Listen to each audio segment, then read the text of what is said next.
मन बोल हरि हरि हरि बोल गोविंद माधव गोपाल बोल।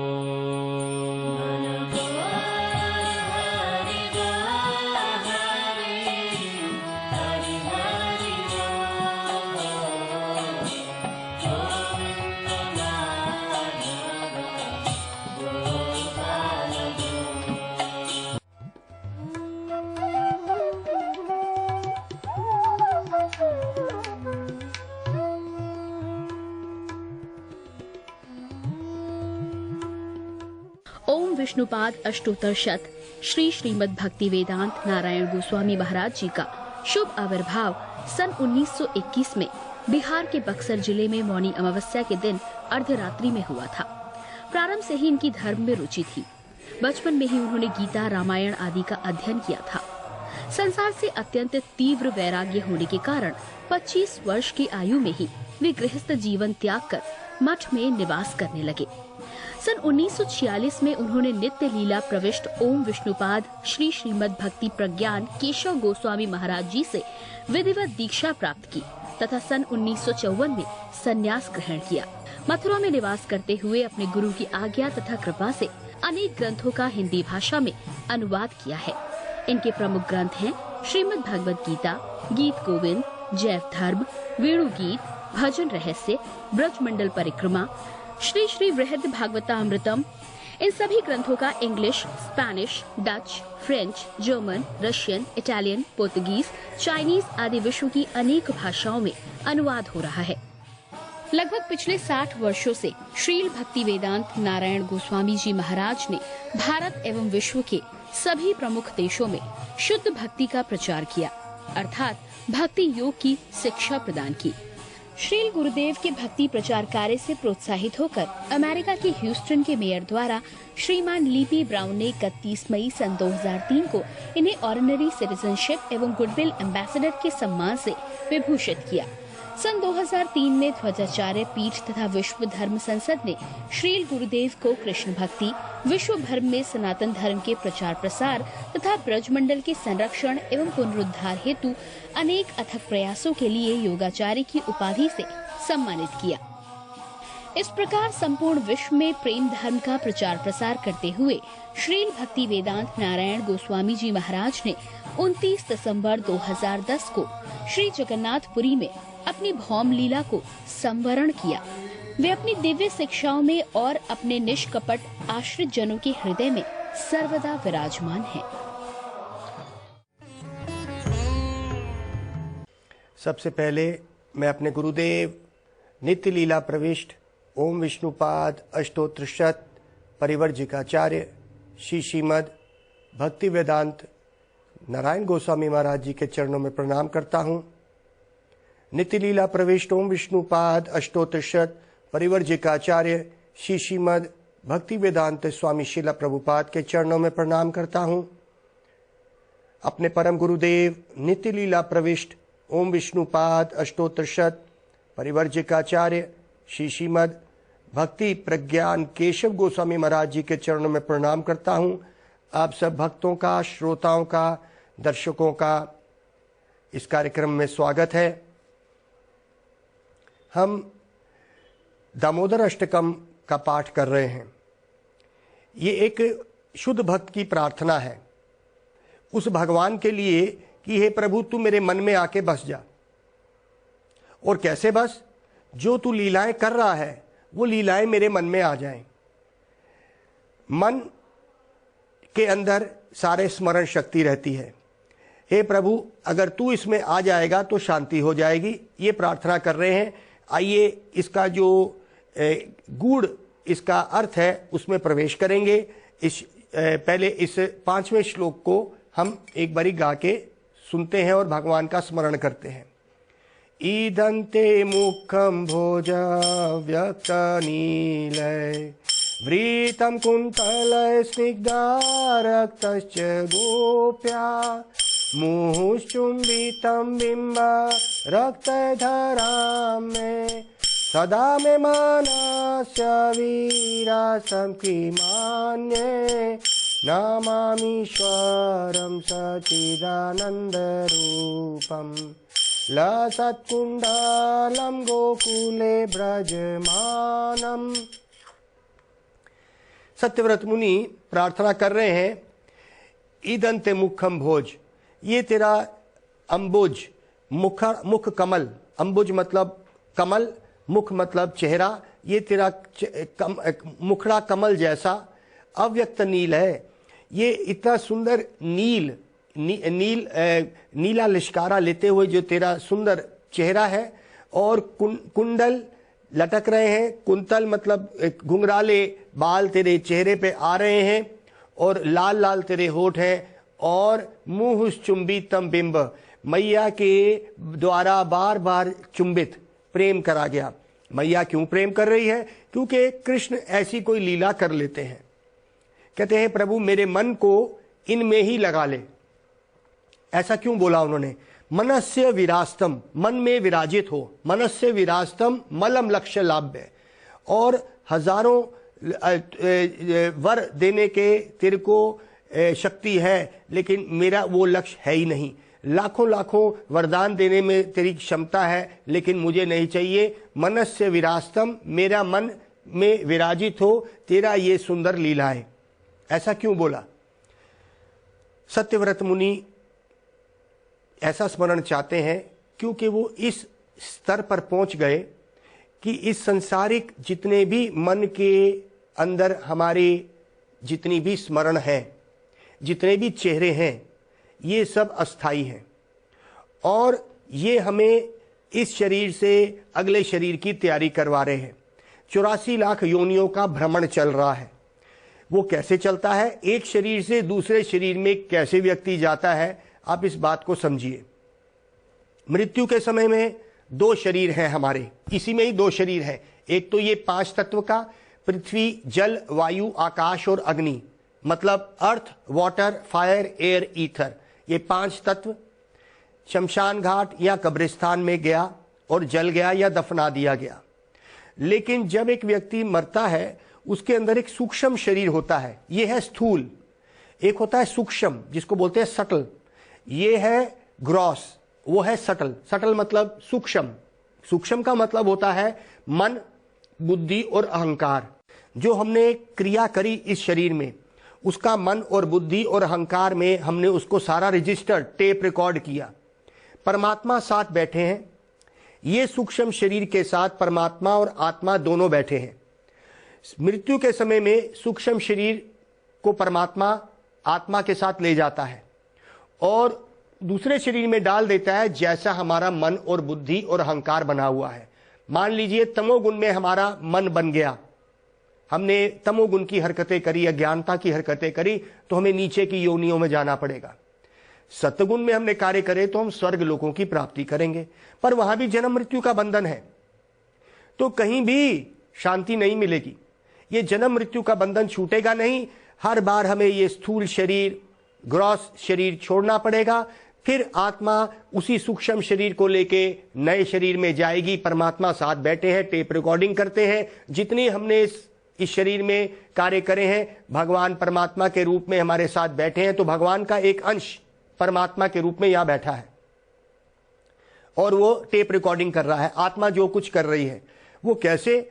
वो कहते हैं द्वा सुपर्णा सयुज्य शाक्याम, श्वेतश्वेतारा उपनिषद का श्लोक है। द्वा सुपर्णा, द्वा मतलब 2, सुपर्णा मतलब 2 चिड़ियाएं बैठी हैं एक पेड़ पे। एक चिड़िया पेड़ के खट्टे और मीठे फल खा रही है, जिसको कहते हैं आत्मा। वो इस जितनी भी ये शरीर, ये पेड़ मतलब ये शरीर, इसमें जितने सुख और दुख है वो भोगती है।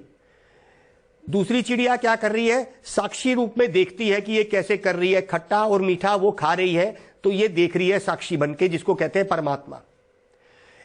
सयुज्य शाक्याम, एक ही शाखा पे, अर्थात एक ही पेड़ में एक ही शाखा पे हृदय के अंदर बैठे हैं आत्मा और परमात्मा। अब जैसे मन की स्थिति होगी, पूरे हमने जो कर्म करे, मन की स्थिति जो होगी उसका अगला शरीर निर्धारित हो जाएगा। ये हमारी भगवत गीता कहती है, यही धर्म है। एक शरीर से दूसरे शरीर में जाने का रास्ता है हमारे मन की स्थिति। तो यहां पे सत्यव्रत मुनि क्या प्रार्थना कर रहे हैं, हे प्रभु तेरा ही चेहरा, तेरी ही लीलाएं मेरे मन में बस जाएं। क्योंकि भगवान ने क्या कहा, अंत काले च मामिवा स्मरण मुक्तवा कालवरम। अंत काल में स्मरण मुक्तवा, जो स्मरण करेगा, अंत काले च माम इवा, अंत काल में माम मतलब मेरा जो स्मरण करेगा, मुक्तवा वो मुक्ति की तरफ जाएगा। और मुक्ति का मतलब भक्ति में क्या होता है, भगवान की सेवा में स्थित हो जाएगा। मायावादी या निराकारवादियों की मुक्ति होती है कुछ नहीं करना, भगवान के धाम में मिल जाना, अपने अस्तित्व को खत्म कर लेना, सिर्फ जन्म मृत्यु बुढ़ापा बीमारी से छुटकारा। लेकिन हमारी मुक्ति, भक्ति में मुक्ति को क्या बोलते हैं, भक्ति में मुक्ति की जो डेफिनेशन है, जो उसका अर्थवाद निकलता है वो ये है कि भगवान की सेवा में चले जाने को ही मुक्ति कहते हैं। ये संसारिक सेवाएं बंधन का कारण है और भगवान की सेवा मुक्ति का कारण है। तो यहां पे सत्यव्रत मुनि इसीलिए ये प्रार्थना कर रहे हैं, मनस्य विरास्तम, हे प्रभु तू मेरे मन में विराजित हो जा। अब इस बात को अच्छी तरह समझने के लिए एक बड़ा सुंदर हमारे को एक कथा मिलती श्रीमद् भागवत में, जो मैंने अभी आपको बात करी। इस बात को अच्छी तरह उदाहरण देख के एक कथा से मैं समझाता हूं श्रीमद् भागवत की। हमारे भरत महाराज की कथा आती है श्रीमद् भागवत में। भरत महाराज जिनके नाम से ये भारत देश का नाम पड़ा, ये भरत महाराज ऋषभ देव के पुत्र हैं। ये बहुत बड़े भक्त थे और अपनी ही जवानी में इन्होंने अपने राजपाट को त्याग दिया, रानी और बच्चे सबको त्याग दिया और जंगल चले गए, भगवान का भजन किया इन्होंने। वहां पे कथा आती है आगे कि भरत महाराज जब भजन कर रहे थे और उस भजन में इतने लीन हो जाते थे कि सब कुछ भूल जाते थे। अब ये लीला है भगवान की कि ऐसा शुद्ध भक्त को भी भगवान ने क्या दिखाया हमको ये ज्ञान देने के लिए। क्या था, भरत महाराज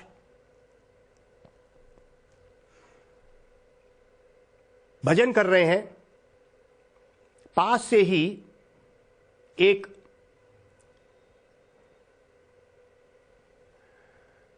उन्होंने हिरण देखा, भरत महाराज ने, हिरणी, और वो गर्भवती थी हिरणी।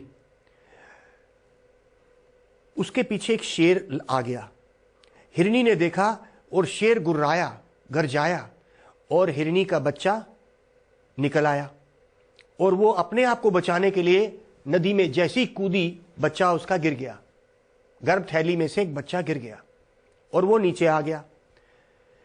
शेर तो हिरणी को पकड़ नहीं पाया, हिरणी नदी से पार कर रही थी और डूब गई, हिरणी जो मां थी वो मर गई। अब बच्चा जो है, भरत महाराज ने देखा एक छोटा बच्चा वो तड़प रहा है। भरत महाराज के हृदय में दया आ गई, वो बच्चे को ले आए, उसकी बड़ी परवरिश करी। अब बार बार उनका मन उस बच्चे में चले गया। कहाँ भरत महाराज इतना बड़ा राजपाट, इतनी रानियां और इतने बच्चे और इतना धन छोड़ के आए, एक हिरण के बच्चे में उनकी आसक्ति हो गई। अब एक मिनट के लिए भी हिरण का बच्चा जो था वो कहीं जाता था तो भरत महाराज उसको ढूंढते थे। तूने खाना खाया, उसके लिए पत्ते तोड़ते थे, उसके लिए फल लेके आते थे। समय निकलता गया, भरत महाराज को पता नहीं चला।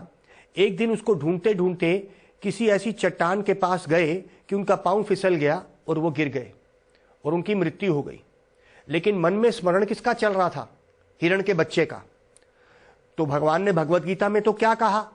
अंत काले च माम इवा स्मरण मुक्तवा कालवरम। अंत काल में जो मेरा स्मरण करेगा वो मेरे पास आएगा।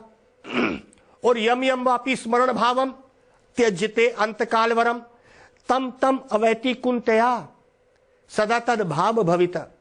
जो जो जिस भाव में अपने शरीर को छोड़ेगा, भाव मतलब मन में जो आएगा, जो मन में भाव आएंगे उसको प्राप्त करेगा। तो हमारे भरत महाराज के मन में हिरण का बच्चा आया, वो हिरण बन गए। देखो, भगवान हमारी स्वतंत्रता से नहीं खेलते, हमारा मन जो चाहता है भगवान उसको दे देते हैं। तो हमने जो भी हमने करा, जो आसक्तियां हमने रखी, तो हम वो बन जाएंगे। भगवान हमारे को किसी तरह से भी दुखी नहीं करना चाहते। हमने चाहा था और हम आए। तो भरत महाराज हिरण की आसक्ति रखते हुए हिरण के शरीर में आ गए। कहते हैं कि वो जो हिरण के शरीर में, जब हिरण इकट्ठे दौड़ते थे जंगल में, अपने पुराने भक्ति की वजह से इस हिरण जो भरत महाराज जब हिरण बन गए, उनको याद था अपने पिछले जन्मों का। अब क्योंकि उनके मन की स्थिति, वो जानते थे कि भजन भक्ति करना है, वो बोल नहीं पाते थे, अलग अलग से रहते थे और बहुत जल्दी ही अपने हिरण के झुंड से अलग हो गए और बहुत जल्दी वो शरीर उन्होंने त्यागा और एक ब्राह्मण के घर में उन्होंने जन्म ले लिया। वो ब्राह्मण बन गए। तो कहते हैं ना, प्राप्य पुण्य कृताम लोकोन शित्वा शाश्वती समा शुचिनाम श्रीमताम गृहे योग भ्रष्ट अभिजयते। योग भ्रष्ट मतलब जो लोग अपने योग से गिर गए, अर्थात भरत महाराज गिरे कैसे? हिरण से आसक्ति रखी, वो अपने योग, जो भक्ति योग कर रहे थे, उससे गिरे। तो कहते हैं कि ऐसे लोग जो अपनी भक्ति पूरी नहीं कर पाए, भगवान अगले जन्म में उनको अच्छी स्थिति में मौका देते हैं। तो वो अच्छे घर में पैदा हुए। तो श्रीमताम प्राप्य पुण्य कृष्णाम पाते हैं, प्राप्य पुण्य, अपने पुण्य कर्मों की वजह से, लोकोन शित्वा शाश्वती समा शुचि नाम, सुच्चे घरों में, ब्राह्मण परिवारों में, शुचि नाम श्रीमताम, अमीर घरों में, जहां पे अच्छा उनको खाने पीने की कोई मुश्किल ना आए, गृहे, अच्छे घरों में वो पैदा होते हैं ताकि वो भक्ति भजन अच्छा कर सके, उनको खाने पीने की ऐसी मुश्किल ना रहे। तो कहते हैं योग भ्रष्ट भी जायते, जो लोग अपने योग से गिर गए। तो भरत महाराज एक ब्राह्मण के घर में पैदा हुए। अब यहां पे ब्राह्मण के घर में पैदा हुए, अब उनको सारे योग पाठ आने लगे और लेकिन वो ये जानते थे कि अगर वो ज्यादा ज्ञानी बनेंगे तो लोग उनको पकड़ लेंगे, उनका विवाह हो जाएगा अच्छे घर में। तो वो ना अपने आप को एक कम बुद्धि वाला दिखाते थे। उनका नाम था जड़ भारत। उनका नाम क्या था? जड़ भारत। वो जड़ की तरह रहते थे, जैसे पत्थर है ये, तो पागल की तरह घूमते थे। अगर ज्यादा ज्ञानी दिखाते अपने आप को तो लोग उनको पकड़ लेते, परिवार वाले उनको अच्छी स्त्री से, परिवार से बांध देते। तो यहां पे जड़ भारत जो है क्या करने लगे? ज्ञान था उनको पूरा, पिछले जन्मों का भी याद था। कहते भाई पिछले जन्मों का कैसे याद था? कहते भगवान की कृपा से उनका मन वही था कि उनने जितनी भक्ति करी। तो कहते जितनी भक्ति एक व्यक्ति इस जन्म में करता है, अगर वो पूरी नहीं कर पाता तो अगले जन्म में भगवान उस मन को वहां पे स्थिर रखते हैं और उसकी भक्ति वहां तक उसको देते हैं। तो भरत महाराज की वो भक्ति थी। यहां पे इतनी सी कथा पे, अभी हम पूरी कथा नहीं करें, इस कथा से पता चलता है कि भरत महाराज की मन की स्थिति कैसी थी। वैसा उनको शरीर मिला हिरण वाला। उसके अगले बार उसी हिरण से फिर वो ब्राह्मण बन गए। तो वो उनका जो जो उनके मन की स्थिति थी भगवान ने दी। अब कहते हैं जब वो जड़ भारत बने तो एक राजा, उनको वहां पे राजा की पालकी जा रही थी। उस राजा की पालकी को उठाने के लिए एक व्यक्ति कम था, तो ये जड़ भारत को पकड़ के पालकी उठाई गई। ये कथा लंबी है। उसमें क्या हुआ, राजा को गुस्सा आया कि भाई ये जड़ भारत बड़े ध्यान से चल रहा है, मेरी पालकी हिल रही है, क्योंकि जड़ भारत के पांवों में कीड़े मकोड़े आ रहे थे, वो उनको बचा के चल रहा था। तो जो राजा रहुगुना है वो बड़े गुर्रा के अंदर से बोला, अरे मेरी पालकी क्यों हिल रही है? तो बाकी तीन जो पालकी उठाने वाले थे उन्होंने जड़ भारत के लिए कहा, महाराज जो नया व्यक्ति आया है ये ठीक तरह आपकी पालकी नहीं पकड़ रहा। तो राजा ने उसको चाबुक दिखाया अंदर पालकी से। तो जड़ भारत ने उसको ज्ञान देना शुरू किया कि आज तू जिस पालकी में है, मैं इस पालकी में हो सकता है पिछले जन्म में था। आत्मा अपने पुराने कर्मों से कभी नौकर बनती है, कभी राजा बनती है। कबू स्वर्ग उठाए, कबू नरक डुबाए, दंडया जैन राजा जैन नदी ते चुबाए। कहते भाई अपने पुराने कर्मों से, हमारे चैतन्य चरितामृत में आता है कि अपने पुराने कर्मों से, अच्छे कर्मों से स्वर्ग में चले जाते हैं कुछ देर के लिए, वहां पे इंद्रिय तृप्ति और भोग विलास होता है। कर्म खत्म होने पे अच्छे, हम बुरे कर्मों की वजह से फिर हम दुखी हो जाते हैं। तो कहते हैं ये तो एक ऐसी ही चीज है, कर्मों से एक व्यक्ति अच्छे में चला गया, कभी बुरे में चला गया, तो इस कर्मों का खेल क्या है।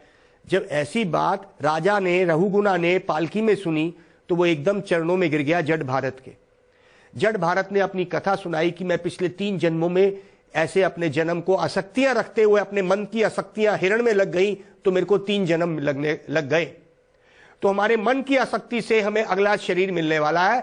इसलिए यहां पे हमारे सत्यव्रत मुनि क्या कह रहे हैं, मुझे वो आसक्ति रखनी है, उस मन को रखना है जिसमें हे प्रभु तेरा स्मरण रहे, उसमें प्रभु तेरा स्मरण रहे, वो मुझे स्मरण शक्ति दे। सदा में मनस्य विरास्तम की मान्य, सदा मेरे मन में तू विराजित हो। तो कहते हैं भाई ये मन कैसे मिलेगा, तो कहते हैं जैसा करोगे संग वैसा चढ़ेगा रंग। तो हमारे मन पे अगर रंग चढ़ाना है हमने तो वैसा संग करना पड़ेगा। तो यहां पे प्रार्थना कर रहे हैं सत्यव्रत मुनि, कृष्ण से प्रार्थना कर रहे हैं, हे प्रभु सदा तेरा ही स्मरण मेरे में रहे। आइए हम जरा इस बात को थोड़ा सा और ज्ञान से सुने, ध्यान से भी सुने कि हमारे शास्त्र क्या कहते हैं। सत्यव्रत मुनि प्रार्थना करे, वो तो बहुत बड़े भक्त हैं, तो वो कृष्ण से प्रार्थना कर रहे हैं। कृष्ण क्या कहते हैं, कृष्ण कहते हैं जो लोग मेरे को सीधी प्रार्थना करते हैं, हालांकि सत्यव्रत मुनि ने संतों के संग से उस स्तर पे पहुंचे होंगे और अब वो भगवान की लीला को साक्षात देख रहे हैं। भगवान से प्रार्थना करने का मतलब क्या होता है सुनिए, ये में भक्त जना पार्था न में भक्ताश्च ते जना मद भक्ता नाम च ये भक्तास ते में भक्तात्मो मता। भगवान आदि पुराण में क्या कहते हैं कृष्ण अर्जुन को, ये में भक्त जना पार्था, ओ पार्थ पुत्र, जो व्यक्ति कहता है कि वो मेरी भक्ति कर रहा है वो मेरा भक्त है, न मैं भक्तास, वो मेरा भक्ति नहीं है। जो व्यक्ति कह रहा है कि मैं तेरा भक्त हूं प्रभु, मुझे और किसी से कोई लेना देना नहीं, तो प्रभु कहते हैं तू वो मेरा भक्ति नहीं है। आदि पुराण अर्जुन को बोल रहे हैं, ये मैं भक्त जना पार्था न मैं भक्तास चते जना, वो जन मेरा भक्त है ही नहीं। मद भक्ता नाम च ये भक्तास, जो मेरे भक्तों का भक्त है, मद भक्ता नाम, मेरे जो भक्त हैं जिनको मैं भक्त बोलता हूं, उनकी भक्ति करने से, मेरे भक्तों का भक्त बनने से वो मेरा भक्त बनेगा। जो व्यक्ति ये कहता है कि मैं भक्तों का भक्त का दास का दास हूं, वो मेरा भक्त है। और भी बोलते हैं विष्णु पुराण में शिव पार्वती संवाद में शिव जी क्या बोल रहे हैं, आराधनानाम सर्वशाम विष्णु आराधनाम परम मता परात्रम देवी तद्यानाम समर्चानम। कहते हैं हे देवी, आराधनाएं तो बहुत सारी हैं, बहुत तरह की पूजाएं हैं, लेकिन सबसे उत्तम पूजा है विष्णु की पूजा। ये शिव जी कह रहे हैं विष्णु पुराण में, आराधनानाम सर्वशाम, आराधना की सबसे श्रेष्ठ स्थिति है विष्णु आराधनाम परम, विष्णु की आराधना सबसे परम है।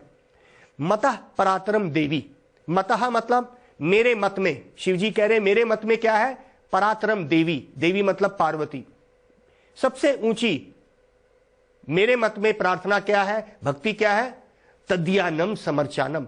तद्य मतलब जो भगवान के अंदर रमाए हुए हैं, रमण कर रहे हैं, अर्थात जो भगवान के भक्त हैं उनकी भक्ति करना, उनकी सेवा करना, वो मेरी सबसे ऊंची, मेरे मत में सबसे ऊंची भक्ति है। अर्थात जब हम भक्तों के पास जाते हैं, अर्थात अपने गुरु के पास जाते हैं जो सबसे बड़ा भक्त है, गुरु के जितने गुरु भाई हैं, गुरु के जितने शिष्य हैं, वो सब हमारे पूजनीय हैं, हमें उनका पूजा करनी है, ये नहीं कि उनमें कोई कमी निकालनी है, तब हमें भक्ति मिलेगी। ये भगवान ने कहा। हमारी भक्ति का मतलब क्या है, हमारे मन की स्थिति भक्ति में आएगी। जब तक भक्तों की कृपा नहीं पड़ेगी हमारा मन यहां पे लगेगा ही नहीं। तो यहां पे भगवान ने भी बोला, यहां पे शिव जी ने बोला, हमारे मन को कैसे हम भगवान की तरफ लगाएंगे, भक्तों का संग करके। मतलब यह है, जो व्यक्ति कहे मैं सीधी भक्ति कर रहा हूं, मैं भगवान की भक्ति कर रहा हूं, मैंने बहुत सारे ग्रंथ पढ़ लिए हैं, मुझे बहुत श्लोक आ गए हैं, तो याद रखिए उसका पतन शुरू हो गया है। यहां पे भगवान ने बोल दिया। तो जो व्यक्ति भक्तों की सेवा और संतों का संग करते हैं वो भक्ति में बहुत तेज आगे बढ़ेंगे। अर्थात भक्ति का मतलब है उनके मन में जो जितने संसारिक चीजें हैं, इस संसार की जितने भी चेहरे बने हुए हैं, वो सब निकल के भगवान का चेहरा अगर स्थित करना है, चेहरा मतलब वो भगवान की उन लीलाओं में प्रवेश अगर करना है तो हमें संतों का संग, जिससे मन हमारा काबू में आएगा। संतों के चरणों में दे देंगे तो क्या होगा, संत लोग उसको साफ करके राधा कृष्ण के चरणों में दे देते हैं। तो कहते हैं कि अभी तो हमारे जीवन में संत आए नहीं, और संत को ढूंढना कितना मुश्किल है, और आजकल कलयुग में तो संत नहीं ठग मिलते हैं। ये बात ठीक है, संत नहीं ठग मिलते हैं, लोगों के पैसे हड़प लेंगे या भगवे कपड़े डाल के वो कुछ भी कर सकते हैं। ये संत नहीं है। संत ने अपने हृदय को रंगा होता है। वो संत क्या करता है, बिना किसी कारणवश वो आपको भक्ति देता है। जैसे हम अपने गुरुदेव के पास गए, गुरुदेव ने कहा मुझे तुमसे कुछ नहीं चाहिए, अगर तुमने मेरी सेवा करनी है तो अपने मन को मेरी हरि कथा में लगाना, और मेरा क्या शक्ति है, मेरी हरि कथा से तुम्हारे इस मैले मन को मैं साफ करूंगा और राधा कृष्ण के चरणों तक पहुंचाऊंगा। यही गुरु का कार्य है, और गुरु का कोई कार्य नहीं है। ये गुरु ने मुझे बोला। उनको किसी चीज की भी लालच नहीं है। खासकर संत को इस संसारिक किसी भी वस्तु से लगाव या लोभ या लालच नहीं होना चाहिए। उसका किसी भी अपने परिवार से किसी तरह का भी आसक्ति नहीं होनी चाहिए। संत जो है वो भगवान का होता है, पूरा संसार उसका परिवार बन जाता है। ऐसे होते हैं संत जो किसी तरीके से भी, किसी तरह से भी वो कहीं आसक्ति नहीं रखते, और वो आसक्ति रखते हैं राधा कृष्ण के चरणों तक। और उनकी ये शक्ति होती है कि वो अपने शिष्य के मैले मन को, मलिन मन को साफ करके राधा कृष्ण और गौर महाप्रभु, चैतन्य महाप्रभु का स्मरण करवा के उसके मन में जितनी भी इस सांसारिक वस्तुएं हैं उनको हटा के जो प्रार्थना आज सत्यव्रत मुनि कर रहे हैं कि हे प्रभु, वो चेहरा जो तेरा श्यामल रंग का चेहरा जिसमें कुंडल लटक रहे हैं और मैया द्वारा, यशोदा मैया द्वारा चुंबित है। मैया क्यों चूमती है? क्योंकि ऐसी कोई बात हमारे कृष्ण ने कर दी। मैया कैसी करी? मैया तू मुझे बोलती रहती है कि मैं चोरी करता हूं, मैं इतने छोटे छोटे हाथ, छोटे छोटे पांव लेके क्या मैं चोरी कर सकता हूं? मुझे तो यही नहीं पता है कि चोरी किसको कहते हैं। तो मैया हंस के बोलती है, हाँ हाँ, इसीलिए सारी आसपास के घरों की गोपियां मेरे पास आ जाती हैं, और तू क्या करता है, भागा भागा आ जाता है। एक गोपी पकड़ के लाई, किसको? कृष्ण पकड़े गए उस घर में, और कृष्ण क्या कर रहे हैं, मैया छोड़ दे मुझे, मेरा ही तो घर है ये तेरा। एक किसी गोपी को कह रहे हैं। गोपी कहती है अच्छा घर तो तेरा है लेकिन ये मक्खन तेरा नहीं है। तो कृष्ण क्या करते हैं, मैंने तो नहीं खाया मक्खन, लेकिन क्या अपनी योग माया लगाई उन्होंने कि जब वो गोपी लेके यशोदा के पास गई, जिस बच्चे को पकड़ के, साथ में ही कृष्ण ने बड़ी चालाकी से उसी गोपी के बच्चे को हाथ पकड़वा दिया उस गोपी को। और जब वो यशोदा मैया के पास गई और बोलने, देखो यशोदा, तुम बोलती हो तुम्हारा बच्चा चोरी नहीं करता, देखो आज तुम्हारा बच्चा चोरी कर रहा है, मैंने पकड़ लिया उसको। तो जब वो यशोदा ने देखा तो यशोदा ने कहा, अरे माँ ये तो तेरा ही बच्चा है, तू उसको लेके आई। वो गोपी भी हैरान हो गई कि ये तो कृष्ण था, ये कैसे मेरा बच्चा बन गया। इस तरह की ये लीलाएं चल रही हैं उस वृंदावन गोकुल में। आइए हम भगवान का नाम जाप करके इन लीलाओं में प्रवेश करें किसी संत की कृपा से। हरे कृष्णा कृष्णा कृष्णा हरे हरे, हरे राम राम राम हरे हरे। मन बोल हरि बोल हरि, हरि हरि बोल, गोविंद माधव गोपाल बोल।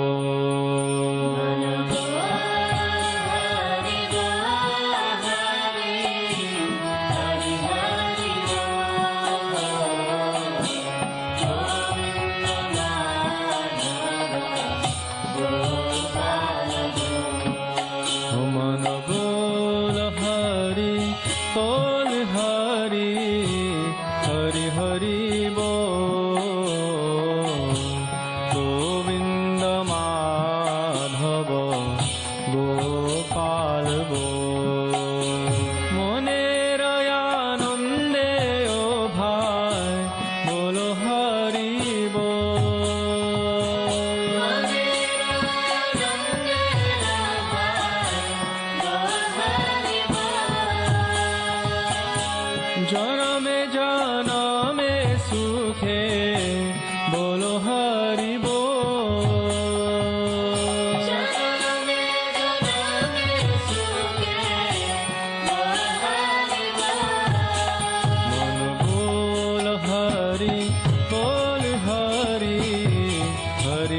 बोल